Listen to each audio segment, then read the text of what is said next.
Oi, Alan. Hoje a gente vai falar sobre floresta de proteção. O meu grupo é a Giovana Miranda, o Luiz Fernando Novaes, eu, Maria Cecília e o Matheus Melo. E a gente dividiu o grupo em dois, então cada dupla ficou com um tema.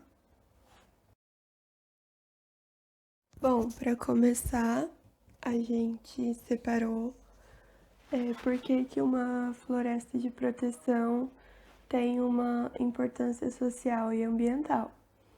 E é porque elas abrigam grande parte da biodiversidade, da fauna e da flora do planeta, 75% da concentração de água doce é presente nessas florestas e elas fornecem proteção através das matas ciliares, protegem o solo de erosões, reduzem a saída de nutrientes dos ecossistemas e melhora a qualidade de vida, além de fornecer recursos naturais.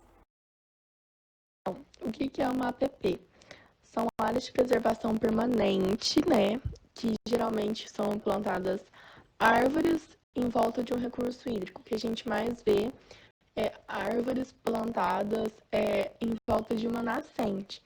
Aqui está explicando que são espaços com vegetação nativa ou não, com função ambiental de preservar os recursos hídricos. Bom, hoje a gente vai focar mais em mata ciliar, que, igual eu falei, é o que a gente mais vê, que são as árvores plantadas em volta da nascente. A Gi citou o que é uma APP e agora eu vou falar quais são os tipos de APP. Bom, tem o tipo que protege nascentes de rios e córregos e deve haver preservação permanente no raio de 50 metros ao redor da nascente, em áreas não desmatadas. Em áreas rurais consolidadas, a preservação deve ocorrer numa área de raio de 15 metros. Tem a preservação dos manguezais, que é toda a extensão da área de manguezais, é considerada uma preservação permanente.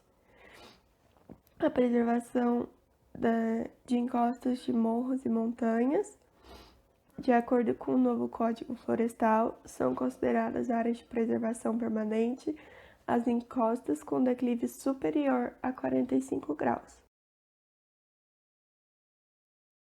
A gente também vai ter os topos de morros, são áreas de preservação permanente, os morros com altura superior a 100 metros e com inclinação média de 25 graus.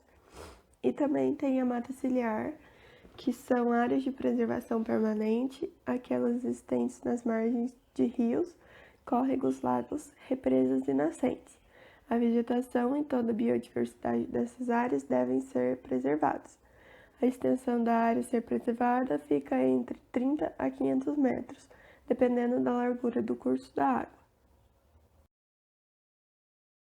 Aqui é uma imagem mostrando quais são os tipos que eu acabei de falar e também tem uma explicação, mas é mais para mostrar como que funciona. Agora eu vou falar um pouquinho sobre as variedades usadas para diferentes áreas, né, de preservação.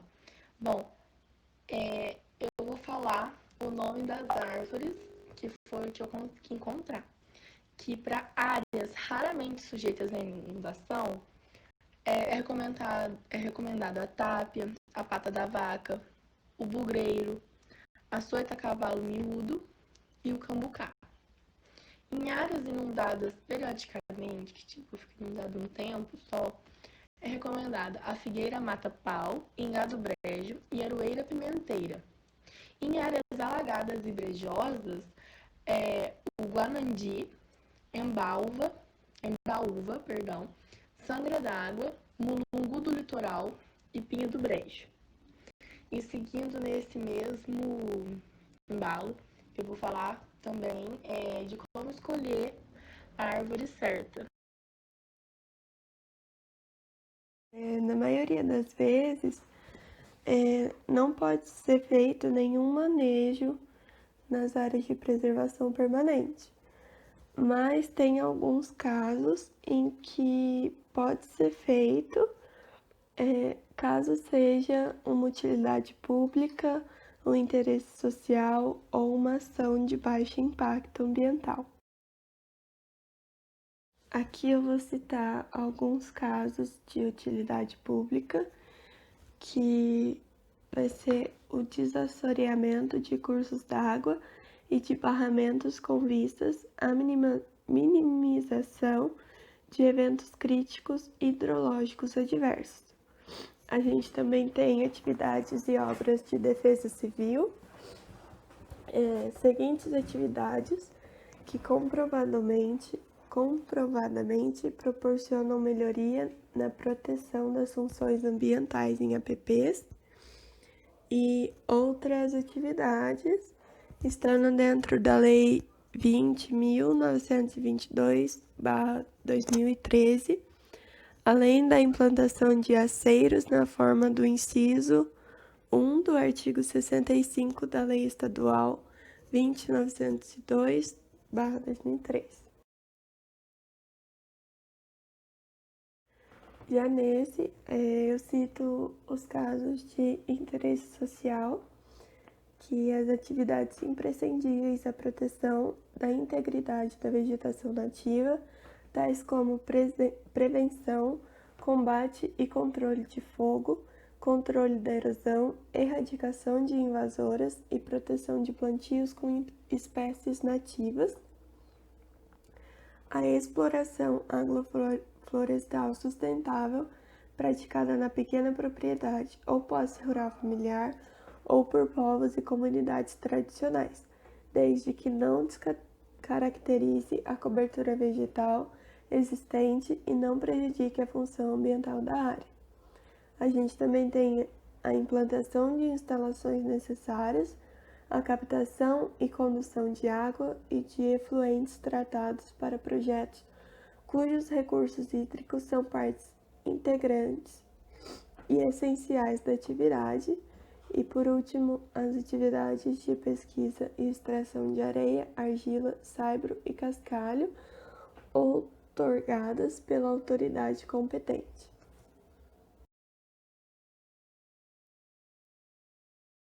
E para fechar essa lista de manejo de intervenção que pode ser feita, atividades de baixo impacto ambiental, como implantação de trilhas para o desenvolvimento do ecoturismo, pesquisa científica relativa a recursos ambientais, respeitados outros requisitos previstos na legislação aplicável, a construção e manutenção de cercas, aceiros e bacias de acumulação de águas pluviais, a realização de atividade de desassoreamento e manutenção em barramentos, desde que comprovada a regularização do uso dos recursos hídricos ou da intervenção nos recursos hídricos, e por fim, a exploração agroflorestal e manejo florestal sustentável, comunitário e familiar, incluindo a extração de produtos florestais não madeireiros, desde que não descaracterizem a cobertura vegetal nativa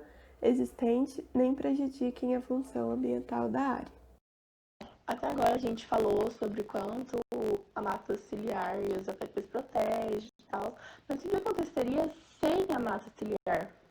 Escassez de água, porque com a ausência da chuva, a água iria, vamos supor, chove, e ela ia só descer assim. E a árvore, ela permite que a água infiltre no solo, entendeu? Também causa a erosão e assoreamento, né? Que a mata, no caso, ela é a proteção natural contra o assoreamento. Sem ela, ia ter muita erosão nas margens do rio. E com isso, prejudica também a qualidade da água. Que que acontece? Tem o assoreamento, a erosão, o barro vai todo para dentro da água, aí vira uma água de barro, né, gente? A água não fica limpinha como era para ser. Também tem pragas na lavoura e impede a formação de corredores naturais. Então, A mata ciliar ela não ajuda somente a proteger o rio, ela tem outras funções também. A seleção das espécies é diferente, igual a gente já falou no trabalho anterior de árvores de produção. Tipo assim, a árvore, ela tem fatores adafoclimáticos e tal. Na árvore de proteção, a gente tem que plantar a árvore que se adapta às condições que a gente tem. Porque, igual foi falado ali para cima, são áreas muito encharcadas, né? E o solo muito úmido. Então a gente tem que buscar plantar as árvores que se adaptam às condições que a gente tem. E é por isso que geralmente resulta em uma vegetação arbustiva arbórea, que no caso utilizar combinações de espécies pioneiras de rápido crescimento, junto com espécies que não são pioneiras, né? Aí aqui no segundo parágrafo do slide ainda fala, na escolha das espécies a serem plantadas, é imprescindível levar em consideração a variação de umidade do solo.